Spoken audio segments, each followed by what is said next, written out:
घरोघरी मातीच्या चुली या मालिकेच्या पुढील भागामध्ये आपण पाहत आहोत प्रेक्षकांनो, खूपच जबरदस्त असा एपिसोड आणि धमाका इथे झालेला आहे. कारण जेव्हाच आता ऋषिकेश इथे प्रॉपर्टीच्या पेपरवर सह्या करायला घेत असतो तेव्हाच आता जानकी त्या प्रॉपर्टीच्या पेपरवर सह्या करण्यासाठी त्याला थांबवत असते.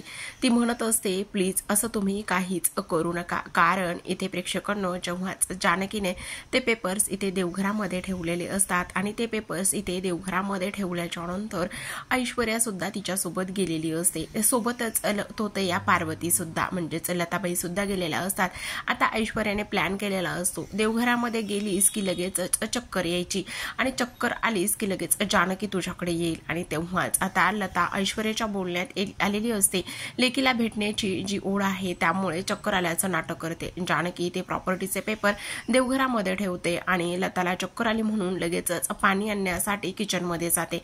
पाणी आणण्यासाठी किचनमध्ये गेल्याच्या नंतर आता ऐश्वर्या काय करते तर लगेचच स्वतःकडचे जे डुप्लिकेट तिच्या नावे जे पेपर्स बनवलेले असतात ते पेपर्स ती इथे बदलते. देवघरामध्ये जे जानकीने पेपर्स ठेवलेले असतात ती पेपर काढते आणि त्याच्या जागी हे ती पेपर्स ठेवते. हे पेपर्स ठेवल्याच्या नंतर आता ऐश्वर्या पटकनच साडीच्या पदराच्या आड ते पेपर्स लपून ठेवत असते. कारण तिला तिचे पेपर्स तिथे ठेवायचे असतात आणि त्या पेपर्सवरतीच ऋषिकेशच्या सह्या घ्यायच्या असतात. जानकी यायच्या आतच तिला हा सगळा काही कार्यक्रम इथे करायचा असतो आणि जानकी यायच्या आतच तिने तो कार्यक्रम इथे फत्ते केलेला असतो. आता जेव्हाच जानकी ते पेपर्स इकडे घेऊन ऋषिकेशच्या हातामध्ये देते आणि ऋषिकेशच्या हातामध्ये दिल्याच्या नंतर शेवटच्या क्षणालाच इथे आता जानकी म्हणत असते, नाही थांबा ऋषिकेश, तुम्ही ह्या पेपरवर सह्या करू नका. आता इकडे सौमित्र आणि जानकीने मिळूनच हा सगळा काही प्लॅन इथे बनवलेला असतो. काही जरी झालं तरी सुद्धा ह्या प्रॉपर्टीच्या इथे पार्ट्स होणार नाही, ही प्रॉपर्टी अशी विभाजली जाणार नाही, असेच इथे आता ती बोलत असते. तर प्रेक्षकांनो, सविस्तर व्हिडिओ पाहूयात. कारण हे सगळं काही कशा पद्धतीने आता झालेलं आहे हे सगळं काही इथे आपण पाहणार आहोत. तर सगळ्यात महत्त्वाची गोष्ट म्हणजेच की आता जेव्हाच इथे पार्वतीला आदल्या दिवशी चक्कर आलेली होती आणि चक्कर आल्याच्या नंतर इथे सुमित्रा सुद्धा आलेली असते आणि सुमित्रा आल्याच्या नंतर ती म्हणत असते, काही जरी झालं तरी सुद्धा प्रॉपर्टीचे हिस्से होणारच, काही जरी झालं तरी सुद्धा प्रॉपर्टीच्या ह्या हिश्श्यामध्ये आता माझ्या मुलांचा सुद्धा वाटा आहे, असंच आता इथे ती बोलत असते. आणि ह्या सगळ्या काही गोष्टी इथे आता ती बोलल्याच्या नंतर एका गोष्टीचा ती इथे विचार करत असते. ती म्हणत असते की हे सगळं काय आहे आणि त्यासोबत आता हे सगळं काही बोलल्याच्या नंतर आता ही जानकी जी आहे ती म्हणत असते, आता तुम्हाला आई माहिती आहे का, मी जेव्हाच या घरी आले होते तेव्हाच मात्र एक गोष्ट झालेली होते.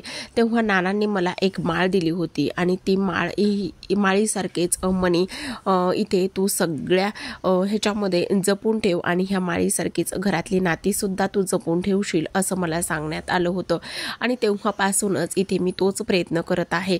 तेव्हाच आता इथे पार्वती म्हणत असते, ती माळ तर तू कसलीच जपलेली नाही आहेस हे तर मला व्यवस्थित माहिती आहे, असं म्हटल्याच्या नंतर आता मात्र इथे ती बोलत असते की नाही आई, तुमचा हा खूप मोठा गैरसमज होतोय. आणि तेवढ्यातच आता जी ऐश्वर्या आहे ती म्हणत असते, माळ जरी तुला जोडायला दिलेली असली तरी जानकी एक गोष्ट लक्षात ठेव, कायमच इथे तू धागा असलास तरी सुद्धा मी सुई आहे आणि मी सुई बनूनच हे सगळं काही इथे करणार आहे, असाच ती आता इथे विचार करत असते.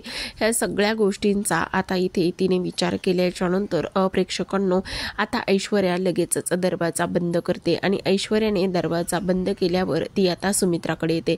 सुमित्राकडे आल्याच्या नंतर ती म्हणत असते, एक मिनिट, मला तुझ्याशी खूप महत्त्वाचं बोलायचं आहे. आणि तेव्हाच काय ॲक्टिंग केलेली आहेस नाटक यायचं.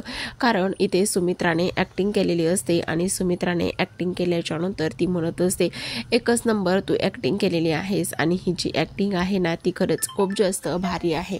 असाच आता इथे ती विचार करत असते आणि तिने हा विचार केल्याच्या नंतर, मी सांगेल तोपर्यंत तुला हे सगळं काही करायचं आहे, काही जरी झालं तरी सुद्धा तुला ही ॲक्टिंग इथे करायचीच आहे आणि आता मी सांगेल त्याच पद्धतीने पुढची सुद्धा ॲक्टिंग तुला इथे करायची आहे, असंच इथे ती बोलते. आणि तिने ह्या सगळ्या गोष्टी बोलल्याच्या नंतर ती म्हणत असते, आता आणि आणखी काय ॲक्टिंग करायची आहे. आणि तेव्हाच ती म्हणत असते की मी तुला वेळोवेळी सगळं काही सांगेल, असंच ती इथे बोलते.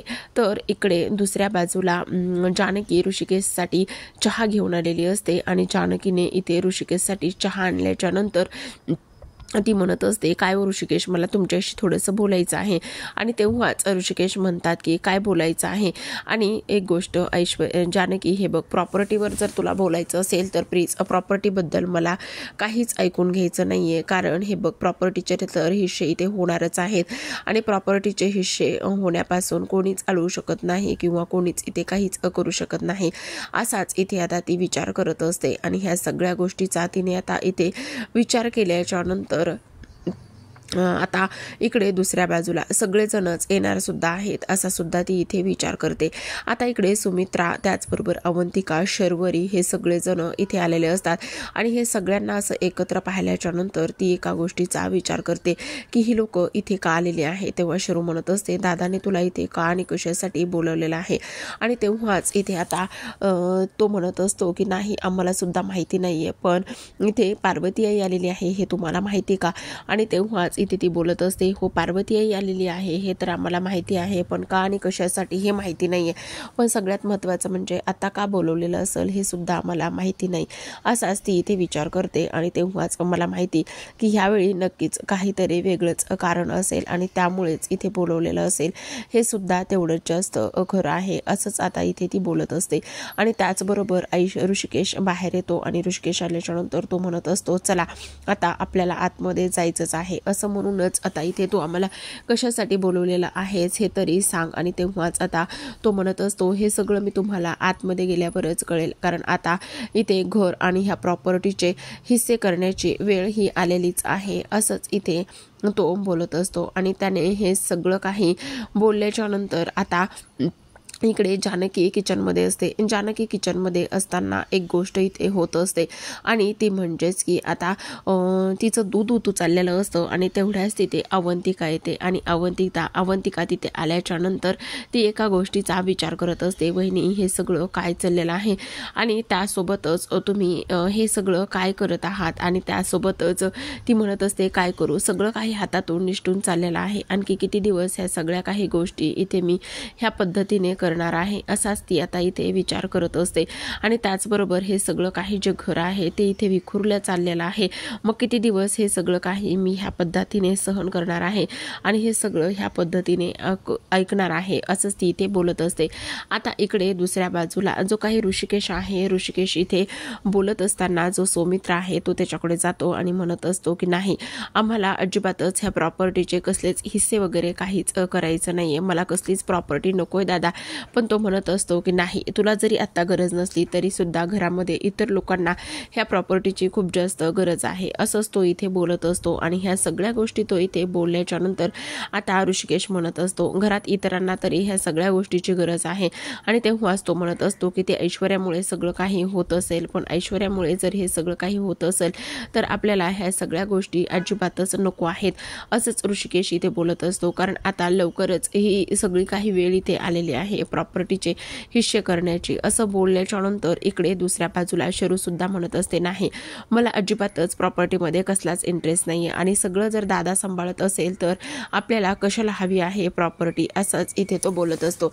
आणि त्याने ह्या सगळ्या गोष्टी इथे बोलल्याच्या नंतर आता जी काही आजी आहे ती म्हणत असते, अगं तू वेडी आहेस आणि हेच तर नकोय, सगळं काही त्या ऋषिकेशकडे आहे. आणि तेव्हा आता इथे ती बोलत असते, आमचं भावंडाचं एकमेकावर खूप जास्त प्रेम आहे आणि आम्हा भावंडाचं एकमेकावर एवढं प्रेम असताना ह्या सगळ्या गोष्टी ते करण्याची काहीच गरज नाही आहे. आणि आजी प्लीज तू असं आईला काही बाई भरू नकोस. आणि तेव्हाच आता सुमित्रा म्हणत असते, तेच तर होत आहे ना सगळं, आणि ह्याच गोष्टी मला इथे नको आहेत. आणि एकतर माझ्या ह्या वयामध्ये ती माझी सवत या घरामध्ये येऊन बसलेली आहे आणि ती या घरामध्ये येऊन बसलेली असल्या कारणाने मला असं वाटतंय की आता काही जरी झालं तरी सुद्धा आता मी आहे तोपर्यंत माझ्या लेकीला आणि त्याचबरोबर माझ्या मुलांना सगळं काही मिळावं.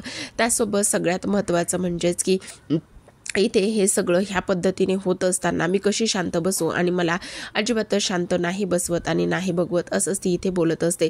आता शरूला ह्या सगळ्या गोष्टी इथे अजिबातच सहन होत नसतात. ती म्हणत असते, पण मला एक गोष्ट कळत नाही, तुम्ही सगळेजण एवढे इमोशनल का आणि कशासाठी होता? एवढे इमोशनल होण्याची तुम्हाला काहीच गरज नाही आहे ना. तर आता इकडे दुसऱ्या बाजूला ऐश्वर्याने घरातली घरातच तो लताला फोन केलेला असतो आणि म्हणत असते की आता पुन्हा एकदा चक्कर यायची नाटक करायचं आहे. आणि आता पुन्हा कशासाठी चक्कर यायचं नाटक करायचंय? तर ती म्हणत असते, आता तर खरी मजा आहे, मी सांगेल तसंच करायचंय. देवघरामध्ये जेव्हाच जानकी पेपर ठेवायला तुला पाठवायचं आहे, जानकीला म्हणायचंय, अरे ऋषिकेश, तू आता इथे पेपरवर सह्या करण्याआधी देवघरामध्ये ठेव आणि जेव्हाच देवघरामध्ये ते पेपर जातील तेव्हा तुला तिथे गेल्यावर इथे लगेचच तू हे करायचे, चक्करीचे नाटक करायचे आणि तेव्हाच पुढे जे काही करायचं आहे ते मी करेल. आणि तेव्हा आता ती म्हणत असते, पण तू काय करणार आहेस तरी ते तरी सांग. आणि तेव्हाच ती म्हणत असते, पुढे जे काही करायचं आहे ना ते माझं मी सांगेल, माझं मी करेल, तुला ह्या सगळ्या गोष्टी इथे काहीच मी सांगणार नाही. आता मात्र इकडे पार्वती हिच्या ह्या वैतागाला, हिच्या ह्या रोज रोजच्या कटकटीला खूप जास्त इथे वैतागलेली असते आणि वैतागल्यामुळेच हा सगळा काही ते गोंधळ इथे होणार असतो प्रेक्षकांनो. आता मात्र जानकी ऐश्वर्या म्हणत असते, आता कितीही जरी प्रॉपर्टीचे पेपर बनवलेले असले तरी सुद्धा ते काय करायचं आणि काय नाही करायचं हे मीच ठरवणार आहे आणि हे सगळं काही मीच बघणार आहे, असाच ती आता इथे विचार करत असते. तर आता मात्र इकडे जी अवंतिका आहे ती इथे ऐश्वर्याला बोलवण्यासाठी आलेली असते आणि ऐश्वर्याला बोलवायला आल्याच्या नंतर ती म्हणत असते, तुला बोलवलंय, खरं तर सगळेजण तुझा फोन लावत होते पण तुझा फोन लागला नाही आणि मला काही हौस नाहीये तुला इथे बोलवायला यायची. आणि तेव्हाच ती म्हणत असते, अच्छा हौस तर नाही पण आलेलीच तर आहेस ना, आता बघ मी तर येणार आहे पण काय होतंय हे सगळं काही माझ्याच याच्यानुसार सगळं होणार आहे, असंच इथे आता ऐश्वर्या बोलत असते. पेपर जरी ह्यांनी बनवलेले असले तरी सुद्धा सगळी प्रॉपर्टी इथे ही माझ्याच नावावर होणार आहे, असाच ती आता इथे विचार सुद्धा प्रेक्षकांनो करत असते. तर आता इकडे आजच्या भागामध्ये एवढंच. उद्याचा भाग खूप जास्त इंटरेस्टिंग आणि त्याहूनही तो तेवढाच रंजक असणार आहे, कारण आता इथे जानकीने कशा पद्धतीने हे सगळं काही घडवण्यापासून थांबवलेलं असतं हे आपल्याला पुढील भागामध्ये पाहायला मिळणार आहे. आणि त्याचसोबत सौमित्र आणि जानकीने कशा पद्धतीने हा सगळा काही डाव इथे उलटून लावलेला असतो, कारण आता ऐश्वर्याने जे काही ते प्लॅन केलेलं असतं ते प्लॅनप्रमाणे काहीच होणार नसतं आणि जानकीने ऐनवेळी हे सगळं काही इथे करून घेतलेलं असतं. तर अशाच नवनवीन सोबत डेली मालिकांचे अपडेट्स आणि रिव्ह्यू पाहायचे असतील, जाणून घ्यायचे असतील तर नक्कीच आपल्या चॅनलला तुम्ही सबस्क्राईब करा. पुन्हा भेटूयात अशाच एका नवीन आणि त्यासोबतच इंटरेस्टिंग अशा एपिसोड सोबत, अपडेट सोबत. तोपर्यंत पाहत रहा घरोघरी मातीच्या चुली. धन्यवाद.